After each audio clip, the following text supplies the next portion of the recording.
Welcome to episode 14 of the Energy Balance Podcast. I'm Jay Feldman, and joining me again today is my good friend Mike Fave. Today's episode is a continuation of our last Q&A episode, and today we'll be talking about how we can listen to our bodies and use our own experience to inform our experimentation, and how we can then translate these concepts into improving our health. And then this topic turned into a discussion or conversation about the role of different belief systems and our identity in our health. And this wasn't really planned. It kind of came out organically, and it was mostly us just kind of sorting through these ideas in a conversation. So I hope you guys enjoy listening in on that conversation. You'll have to let me know in the comments. If you do have any questions that you'd like us to answer on future Q&A episodes, you can send an email over to jay@jayfeldmanwellness.com. That's jay@jayfeldmanwellness.com. To check out the show notes for today's episode, head over to jayfeldmanwellness.com/podcast, where I'll be linking to any of the articles or studies or anything else that we reference throughout today's episode. And as we'll be talking about throughout today's episode, it's really important to take your health into your own hands and to become your own authority when it comes to our health and our experimentation. But of course, in a lot of ways, that can be easier said than done. It takes a lot of time and effort and research, and it can be helpful to have some extra guidance. So if you are looking to have some extra guidance throughout your own experimentation, head over to jayfeldmanwellness.com/call and sign up for a free call, and I'd be happy to offer some guidance for you and help you throughout your health journey. And with that, let's get started. Natalie says, is there a way I can learn to read my own body better to know when I need more of certain foods like carbs throughout the day? Is this possible? Yeah. And I think this ties in directly with where we're going here.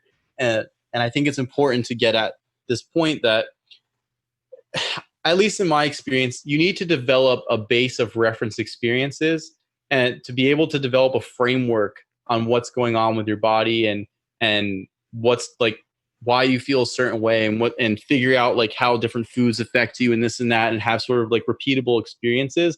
I think a lot of people don't realize that just as kids have to grow into their coordination abilities in order to run or to throw or to do anything like that, you know, when you're young, you're a little bit uncoordinated and things like that. You also have to grow into your ability to perceive and be aware of what's going on with you and to sense different things that are going on with you. It's almost like an exploration in and of itself to be able to understand these things. And part of the practice. Yeah, it definitely takes practice, and it takes being aware consistently. And it takes being able to sit there and try and figure out what a relationship between something is, rather than just writing it off. I mean, and I see a lot of people do this. I didn't sleep well last night. It was because of, I don't know, like this or that, like something very random, or I woke up and my shoulder or my back is in pain. It's like I must have slept wrong. And you know, people write a lot of things off rather than trying to see, well, every time I eat starch, this particular starch, my sleep doesn't go very well. It's more like, oh, I just didn't sleep well. I just didn't sleep good last night. It must have been a full moon.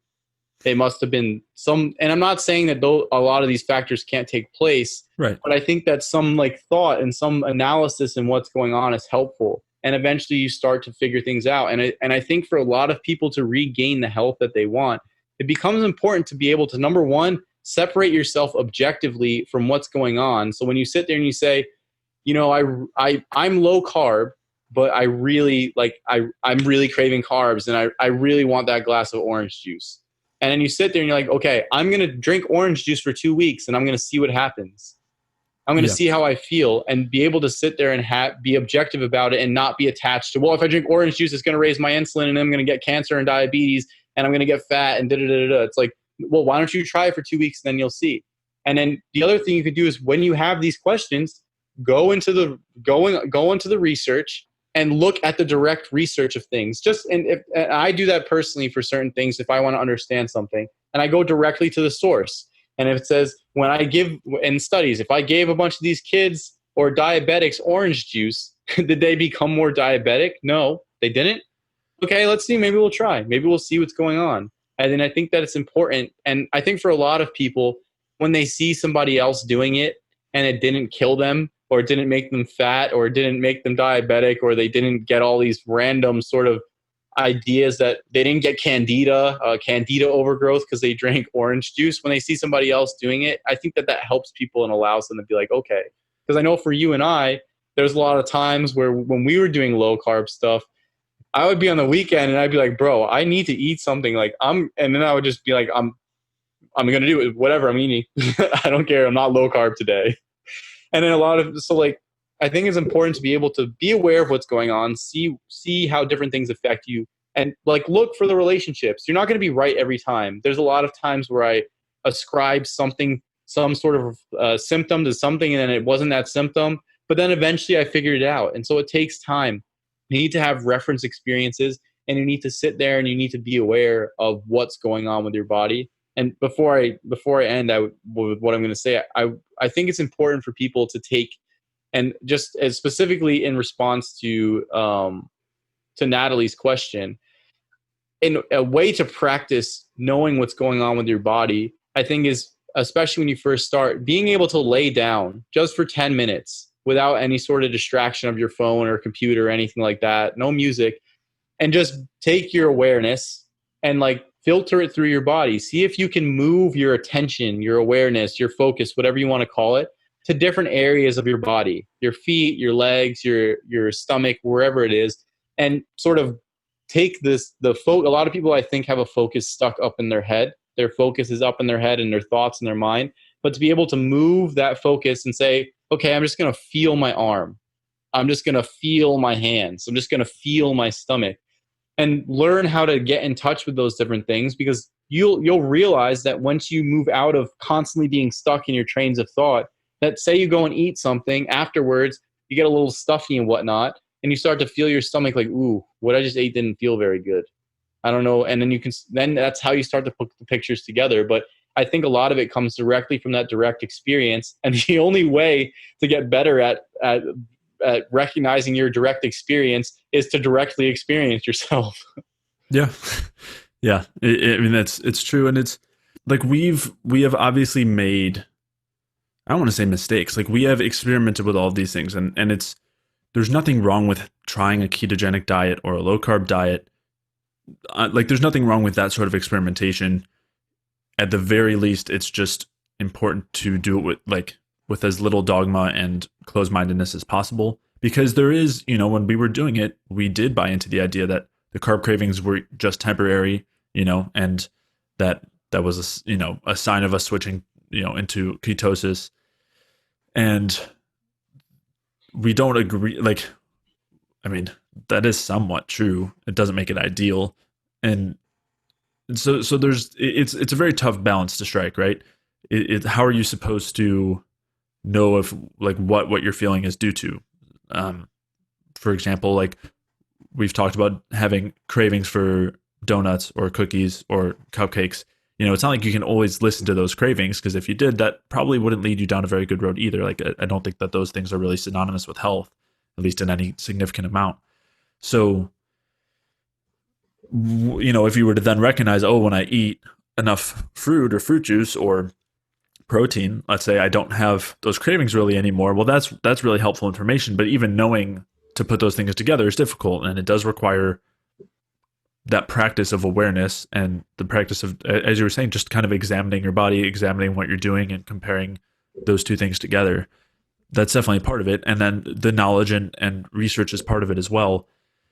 It's helpful to have a framework to build from too. And so it makes sense whether, when you're starting out, that framework is going to be whatever you find that makes the most sense to you. And that might be low carb for some people, or it might be vegetarian for some people.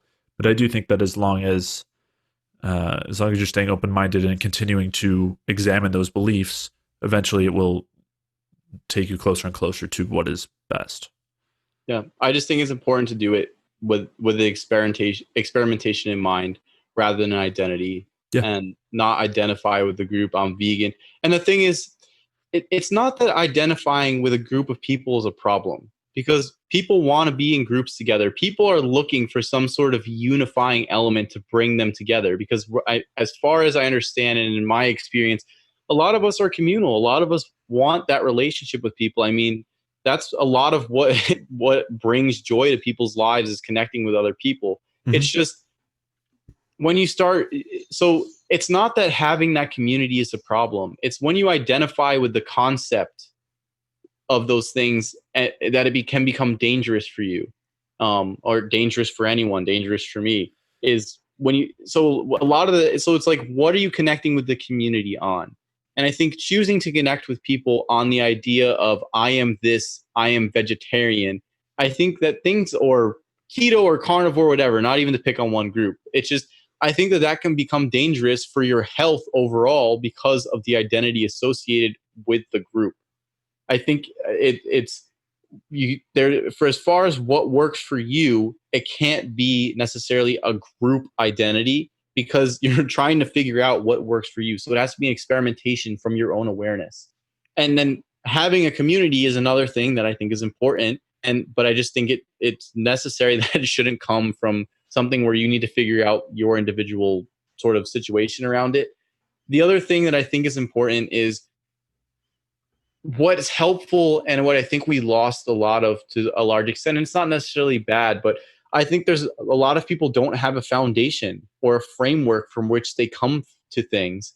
And I think it goes with the saying, if you don't believe in any, if you don't believe in something, then you'll fall for anything.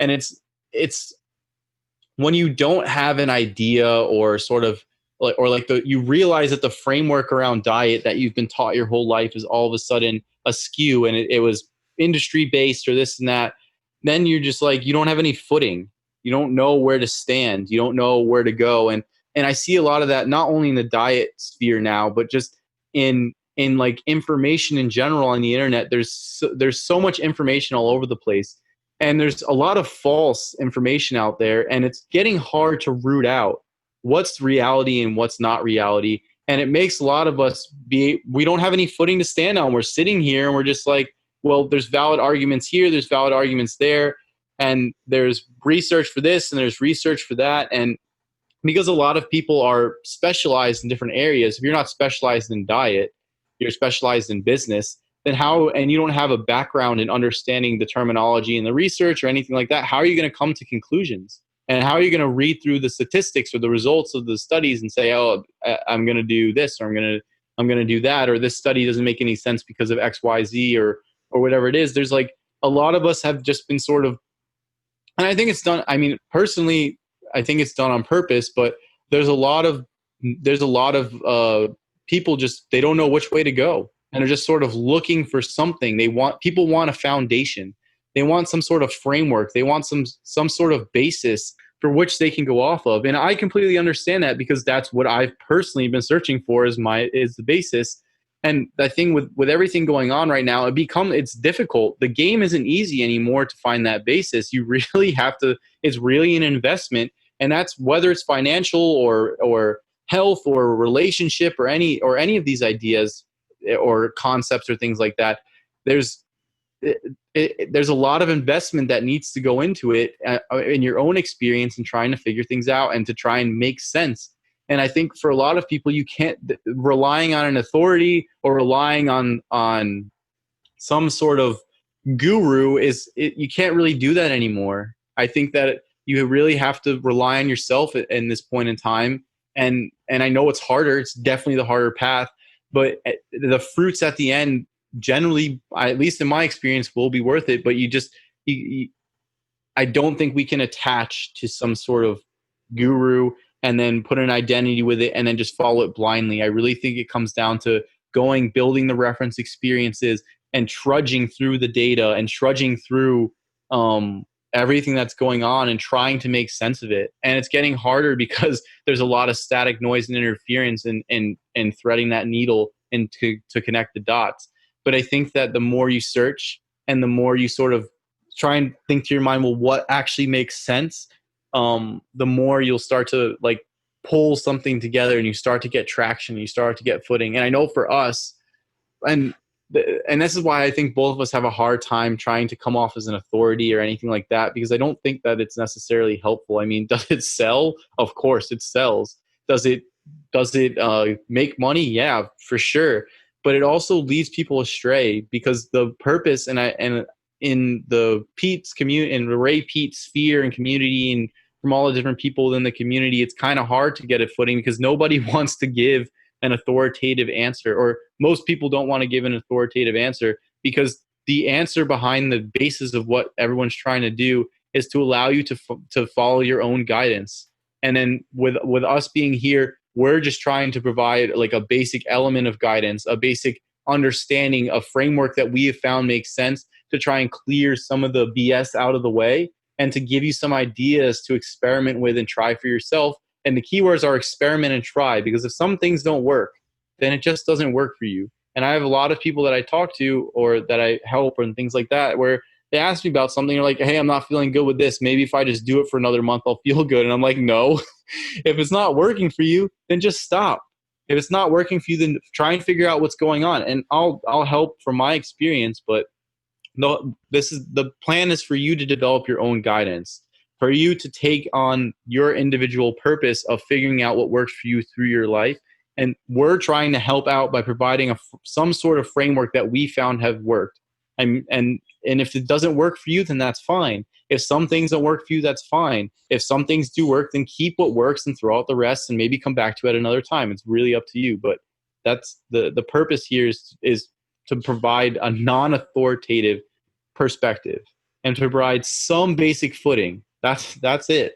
Yeah. Well, and the framework is not like, it's not about the framework working or not working. The framework is not built upon, here is the exact way that you're supposed to do these things. And if it's not working for you, then, oh, this just isn't the right fit for you. Like, the framework is built upon all these things that we've been talking about. It's built on this larger perspective, and something not working for, like a certain supplement or a certain food not working for you, fits within that perspective. It's, that's part of it. So, and as you were saying, it's a lot less sexy to say that, and have this guided experimentation versus to say, I know the exact thing that's going to fix your problem. You take this supplement at this time, 3 hours later, you eat this type of, nutrition bar, and then you have this meal and you're good. Like, every disease is gone, like, that's what people, that's what we all want. We all want that sort of, that like something to grasp onto that is tangible, and that we know, like, that we have that certainty. So uncertainty is not comfortable. But certainty is not reality. Like there is no certainty. So, and that's part of this larger perspective. And then talking about associating with groups, the aspects that I would think are not helpful to associate with are the divisive, authoritative, dogmatic aspects. So there's nothing wrong with saying that I eat a low carb diet, but when you say that anybody who doesn't eat a low carb diet is an idiot or a moron, that, like, there's nothing helpful about that. Like, that would suggest that you identify as more valuable or better because of the way that you're eating, and that inherently gets in the way of progress or experimentation or learning in any way. Anytime that you, like, if you have that sort of belief, then anytime that you come across something that suggests that carbs might not be the demon, like toxic poison, then you're not going to be able to look at that with any sort of objectivity. And yeah, so it's very much self-directed and not relying on that sort of authority. And it is the opposite of what we're taught. And we've talked about how that has been set up for us from school on. Yeah.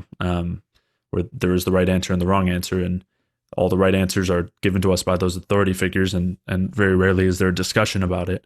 Not to say that all schooling is terrible or anything like that. Like, there are really great teachers and there are really great courses, but the general system is not built that way. So, yeah, the general system is antithetical to the process of learning. You're never going to be given 4 choices in life, and you choose one choice, and that's the right one.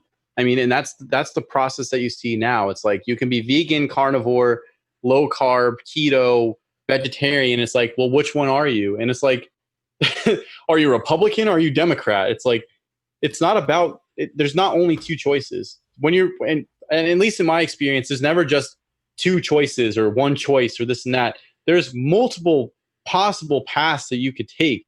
And the idea of only having 1 or 2 choices, or even only 5 choices, is purely a mental construct. I mean, Are some choices harder than others? Do some choices make less sense than others? Of course, there's no question about that.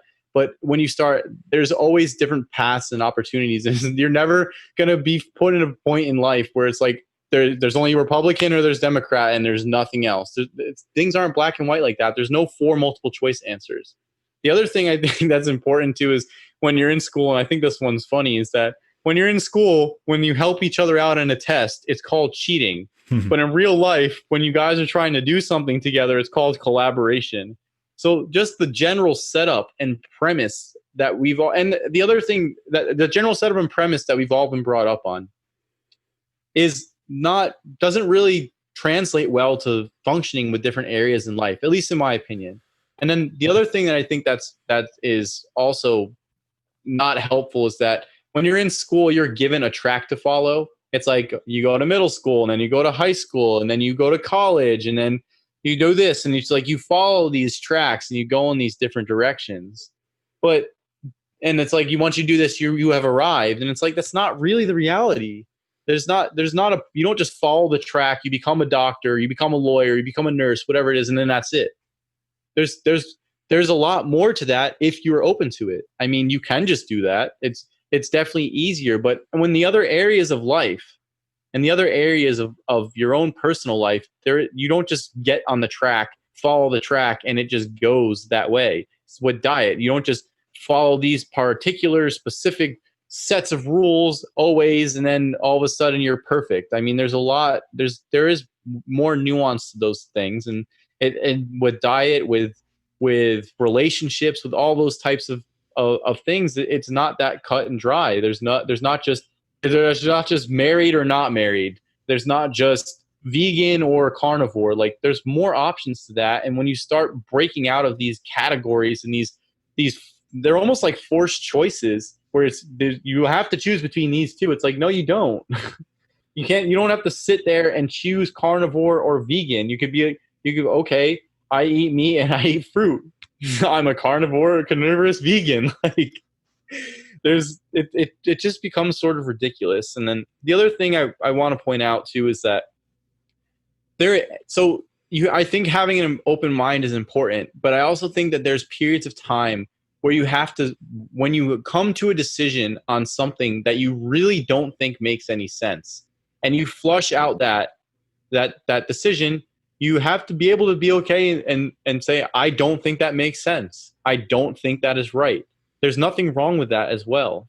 I think it's important for people to be able to, because a lot of people I see in some of the Pete sphere, and I see in general, try and be open to everything, trying to be open to all these ideas. And some of these ideas just don't make sense. So at least for me, they just at least don't make sense. And I'm fine writing some of them off.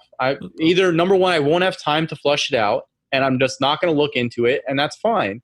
And then number two, I'll look into it, I'll go through it, and I just don't see it, man.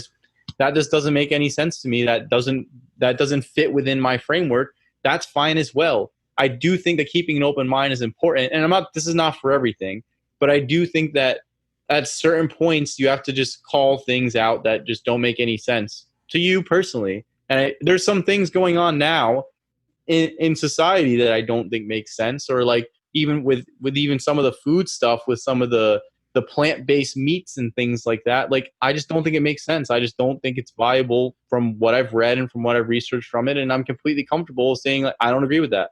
I don't think it makes sense. I'm not for it. And that's completely fine too. There's nothing wrong with that. And then it's just,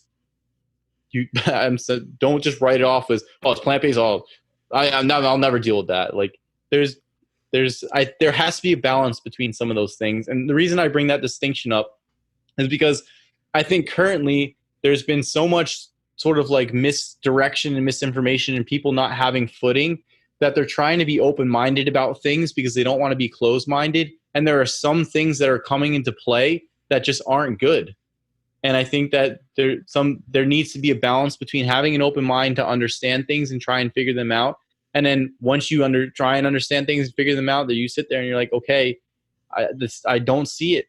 I just don't see it, and I don't agree with this. And like being able to take a stand, and then being able to say it does work out. Okay, maybe I was wrong. Right. Well, and that's what I would say open-mindedness is. I would say that it's not saying that everything is equal credence or that anything is possible, but it's more of recognizing the possibility that what you think is correct might not be correct, and being open to that possibility that your belief is not right and some other belief might be right. But that doesn't mean that all other beliefs need to be given the same credence, or that none of them can be wrong. It's You can still think that every other belief outside of yours is wrong, and just acknowledge that you might be wrong about that. Like, Yeah. Yeah, I think that you put it better than I did. I think it's very valuable to be able to do that, because I don't think, like, a decision that you make right now may be different later on in a different context. If you're in a particular situation where you go and you're staying in some sort of country and they don't have a lot of beef being produced there, and beef is the ultimate food and you can only eat ribeyes, but you're in this country or you're in some circumstance where you can't get a lot of beef, well, you're not going to be able to eat beef. And in that circumstance, maybe better and I guess this isn't such a perfect example, but the best option in that situation may be chicken, and maybe fish, and maybe something else. The circumstances are going to adjust. And then certain things you may have just been wrong based on what you were thinking in that point in time. So, like, things change over time. Ideas and concepts can change. Some may stay. It just, yeah, I know it's kind of hard. It's kind of hard to discuss the balance, I feel like. it is. Well, and I think you're very much right where and this all ties together, the kind of group think where you're associating so strongly with these beliefs or identifying so strongly with these beliefs oftentimes goes with that closed-mindedness and that strong attachment where you can't acknowledge that there's a possibility that they're wrong. And part of why that's so important too is because that limits the depths to which you can hold any belief. Like, if you can't acknowledge a possibility that your belief that you might hold is wrong, then you can't really investigate it that far, because you can't consider, okay, well, here's this alternative perspective that might have some credence to it, and it is possible, so I'm going to look into it further to determine A, if it's right, and then B, if it's not, then you have a better understanding of what your thought process is. And I see that a lot, where the people who are typically the most dogmatic about any belief more often than not have looked into it the least. Because when you look into something in depth, you realize how much nuance there is, how much we don't know as humans, and how complex any individual topic can be. And so, like, it's helpful to take those dives because you can understand your belief much deeper. And yeah, I think that sort of, like, almost every time, that sort of groupthink and that identity with your beliefs and that closed-mindedness results in like the stifling of progress and science and any sort of anything Progress productive. in general. Just progress in general, not even limited to science. Yeah. I think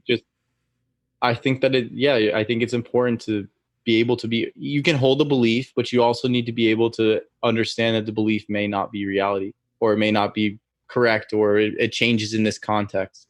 And then when that happens, you have to be able to flush it out a little bit. And Yeah. and in some circumstances, some beliefs just don't work. And and you understand that more when you've taken that dive into why your belief might not be correct, and you still come around and think, okay, I still think it was. You then have a better, like, you can empathize with somebody who thought that, because you can realize, like, you realize really in depth how that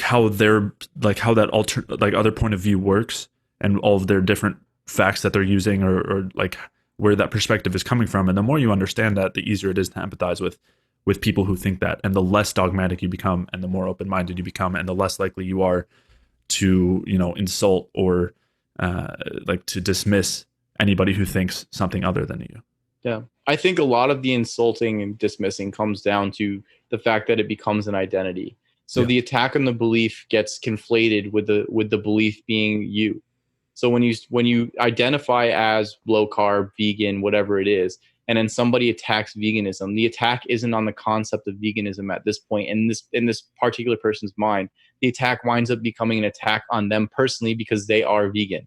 Mm-hmm. And I think that a lot of the issue with that is a lot of issues around beliefs and stuff is the conflation with identity. I think that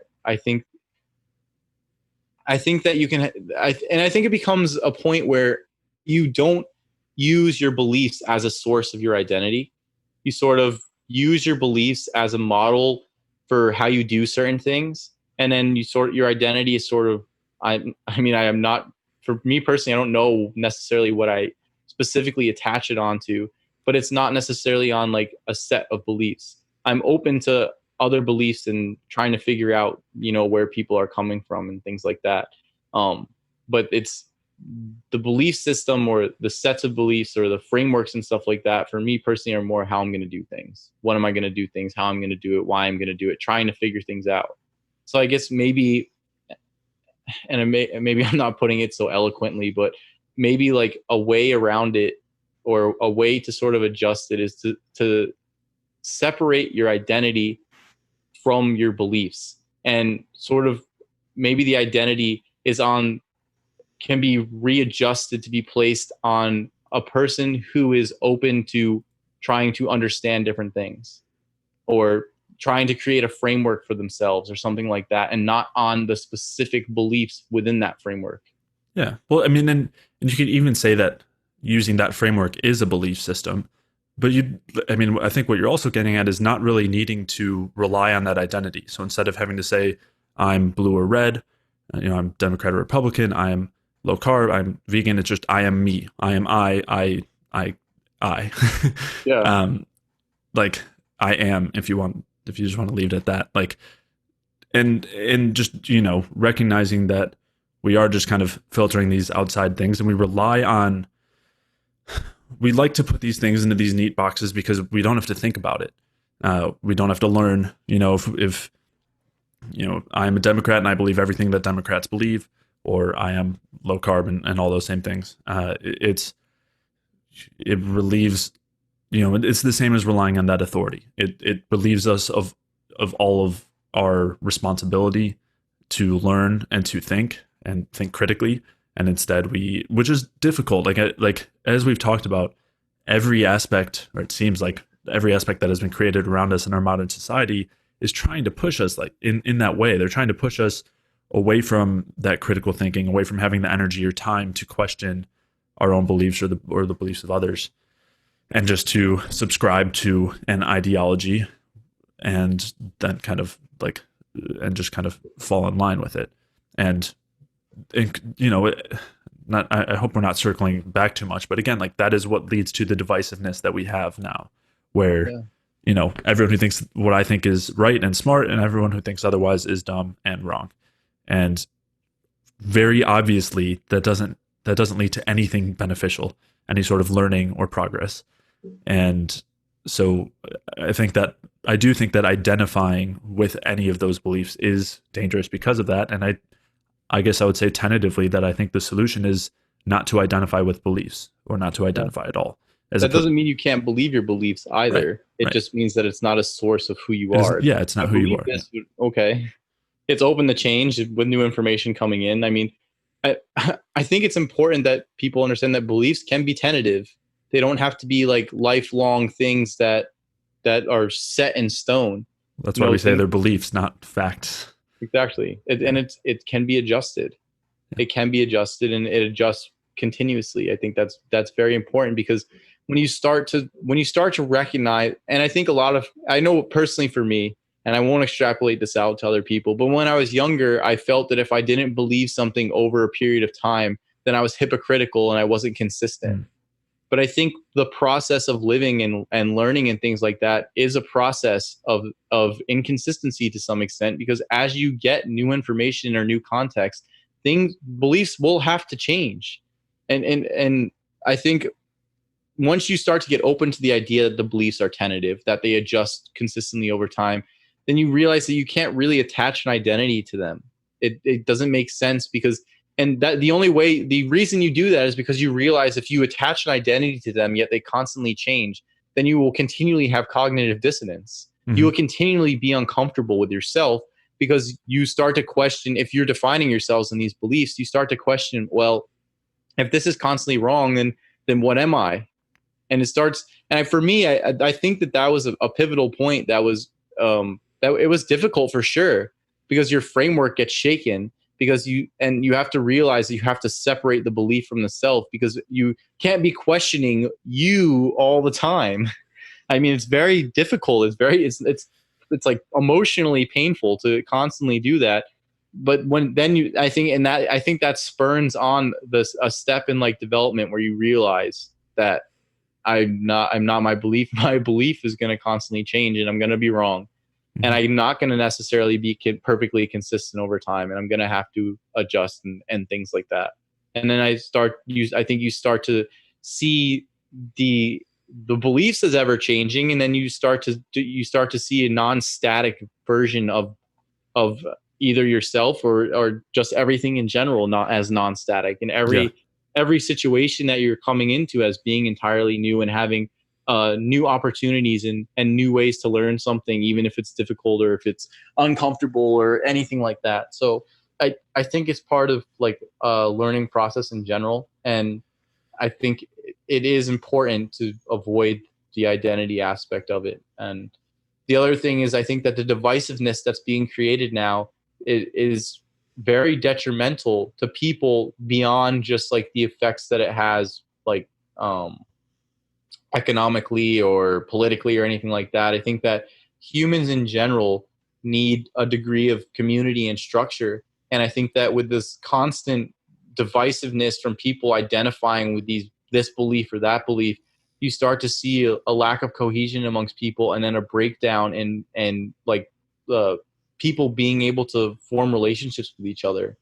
And then I think when that starts to happen, you start to allow a lot of possibly negative things to come in, and a lot of distractions and things to come in where and people just aren't, and you allow a lot of like questionable things to start coming into people, because they're just people are at this point, I see a lot of people just looking for something, and I think they're looking for something to hang on to be able to connect with other people. And I think the basis is a lot of people trying to understand what's going on with themselves and what's going on in general, and then also like how to connect with other people to figure things out together. I don't think the individual existence is necessarily um, the way people like to go, but it's just it's hard because when you start to get people in groups, you start to lose that individual aspect. But I mean, for a while I thought, what if the unifying element between people and in the formation of the group was the idea of the individual, and perhaps you use that as the unifying element, and as everyone has their individual aspect. I don't know.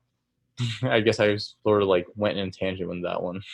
I see. I mean, what you're basically saying is a group of individuals as opposed to a group of all, like, as opposed to grouping people together as a single entity. Yeah. So to summarize that discussion a little bit, let's see, like, if we can kind of if we can kind of put some cohesion there as to that kind of rambling discussion. The kind of thesis idea is that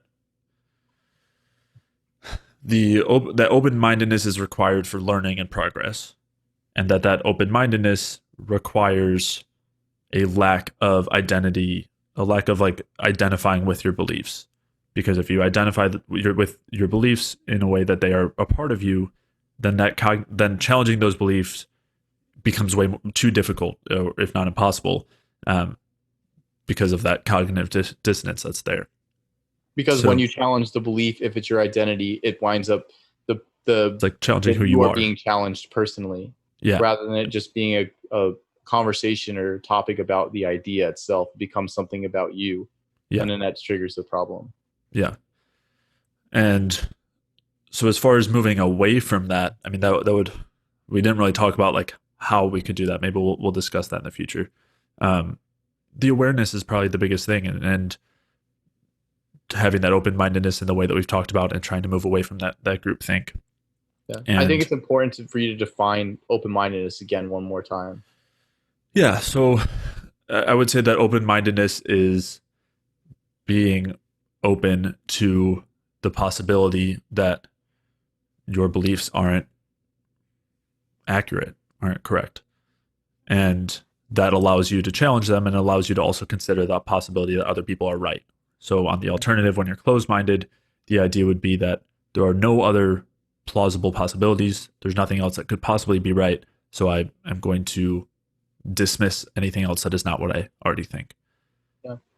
And there's nothing wrong with being wrong. It's part of the process. And so that's kind of what a lot of this is predicated on is if you have an issue with being wrong, that would suggest that you do identify very strongly with your beliefs. And that's part of the danger there is that you can't be wrong. And we need to be able to be wrong in order to learn and progress, because that is what learning is. That's what progress is. If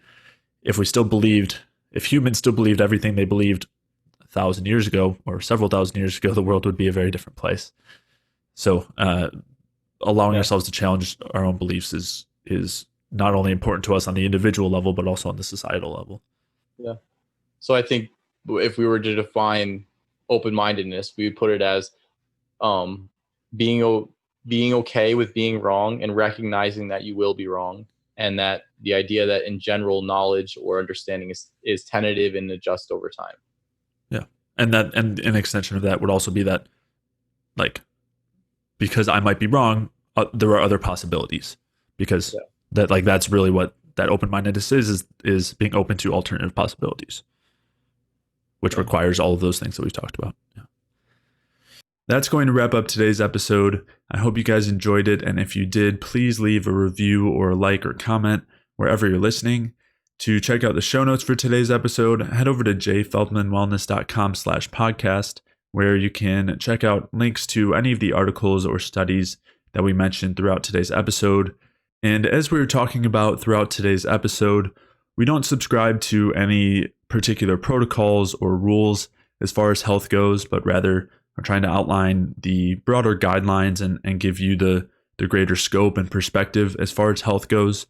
But of course, it can be helpful to have some extra guidance throughout your own health journey, and that's something that I'd be happy to offer you. So if that is something you're interested in, head over to jfeldmanwellness.com/call, sign up for a free call, and I'll give you some suggestions if you're feeling stuck or a little overwhelmed or lost, and help kind of guide you through your health journey.